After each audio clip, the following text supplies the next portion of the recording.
తలుచుకుంటేనే భయంగా ఉంది. దాదాపు 8 గంటలు జైలు గోడల మధ్య కన్నీళ్ళు ఇంకిపోయేలా ఏడిస్తేనే గాని నీ మనసు కరగలేదా?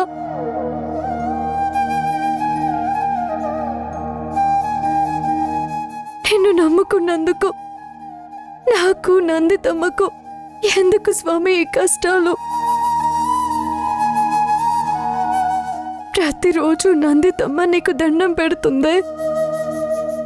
తన భర్తని దూరం చేసి తనని నడవలేని దాన్ని చేసి నీకెందుకు స్వామి ఇంత సంతోషం?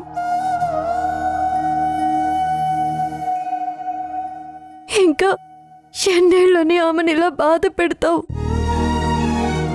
ఒకే ఒక్క వరం ఇవ్వు చాలు.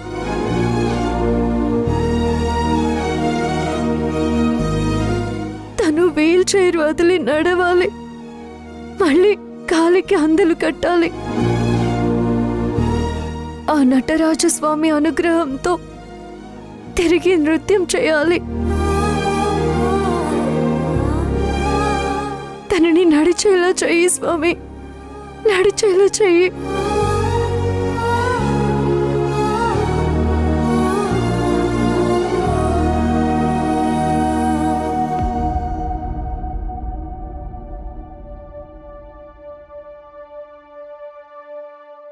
అమ్మా, నేను దొంగతనం చేయలేదమ్మా, నిజంగా దొంగతనం చేయలేదు. నీ కన్నీళ్లు తుడవడానికి కూడా నాకు చేతులు లేవు తల్లి. నేనన్నీ చూస్తూనే ఉన్నాను, కానీ ఏం చేయగలను? ఏమీ చేయలేకపోతున్నాను. మీరు పూజించే దేవుడి మీద ఒట్టు, నేను దొంగతనం చేయలేదమ్మా. కర్పూరం వెలిగించి ప్రమాణం చేస్తాను.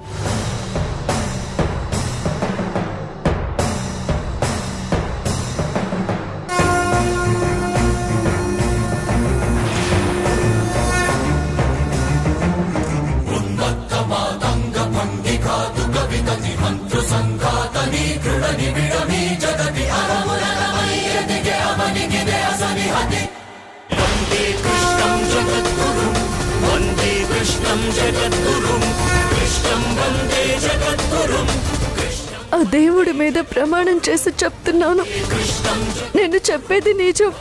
నేనే తప్పు చేయలేదు. నేను దొంగతనం చేయలేదు.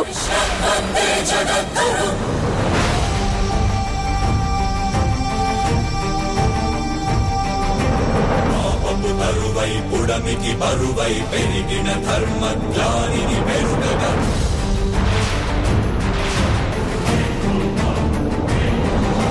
మణిమగా మహిమగా గరిమగా లఘిమగా ప్రాప్తిగా ప్రాగామ్యవర్తిగా ఈశత్వముగా వశిత్వముగా నీలోని అష్టసిద్ధులు నీకు కన్పట్టగా వసుంధర వద్దు.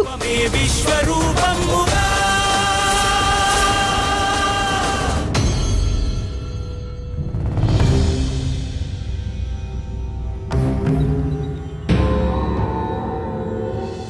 ఏంటి వసుంధర ఈ పిచ్చి పనులు? నందిత అమ్మ నిన్ను పూర్తిగా నమ్మారు. నువ్వు రాలేదని కంగారు పడ్డారు తెలుసా? సరిగ్గా తినలేదు కూడా.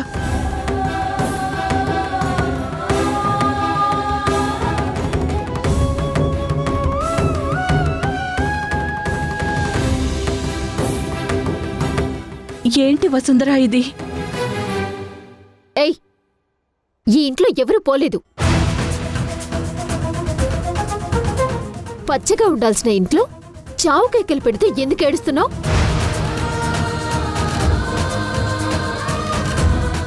నువ్వు తిరిగి వచ్చినందుకు మేం కదా ఏడవాలి.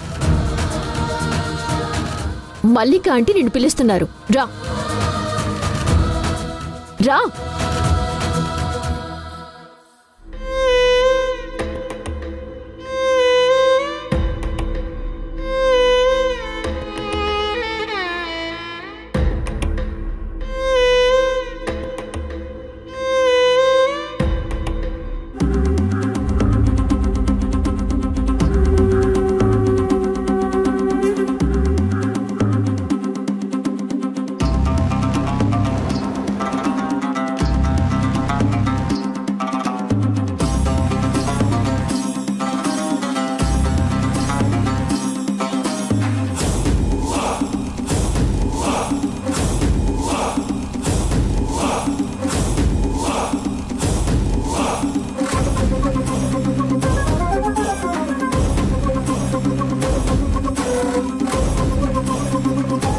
ఇంత త్వరగా నువ్వు మళ్ళీ తిరిగి ఇంట్లో కాలు పెడతావు అనుకోలేదు.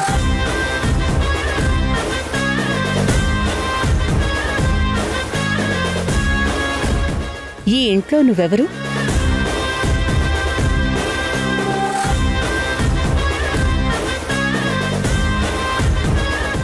ఈ ఇంట్లో నువ్వు ఎవరు అని అడుగుతున్నాను.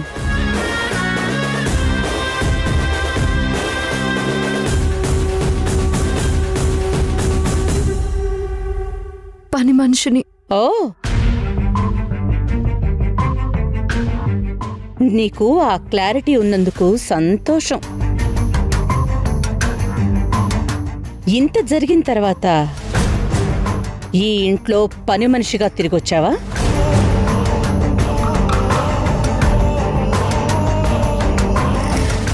నీ నంగనాచి వేషాలు, అమాయకపు మాటలు నా కొడుకు దగ్గర చెప్పు, నా దగ్గర కాదు.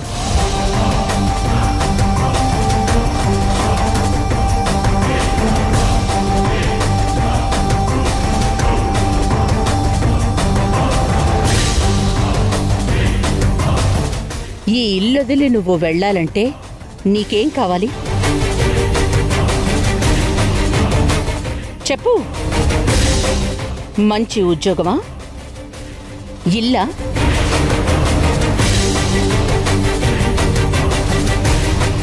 లేక డబ్బా? ఏం కావాలో చెప్పు.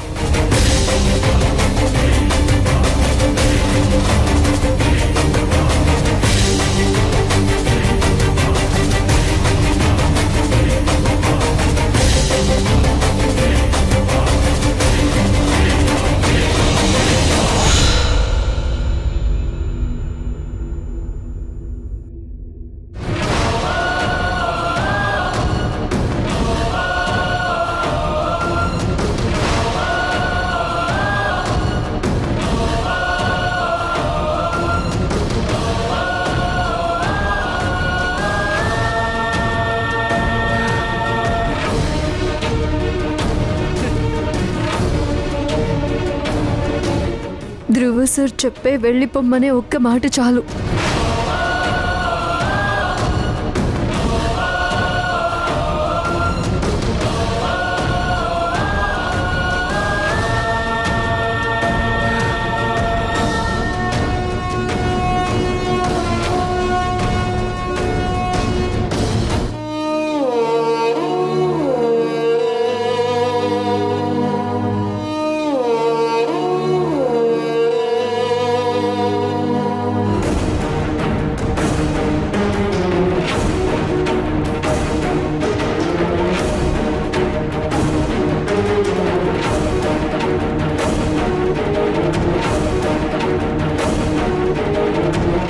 మీరు చెప్పిన వాటి మీద నాకు వ్యామోహం లేదు.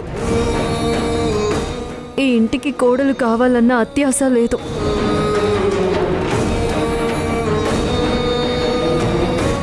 నా స్థానం ఏంటో నాకు బాగా తెలుసు. మా నాన్నకిచ్చిన చివరి మాట కోసం సార్తో ఇక్కడికి వచ్చాను.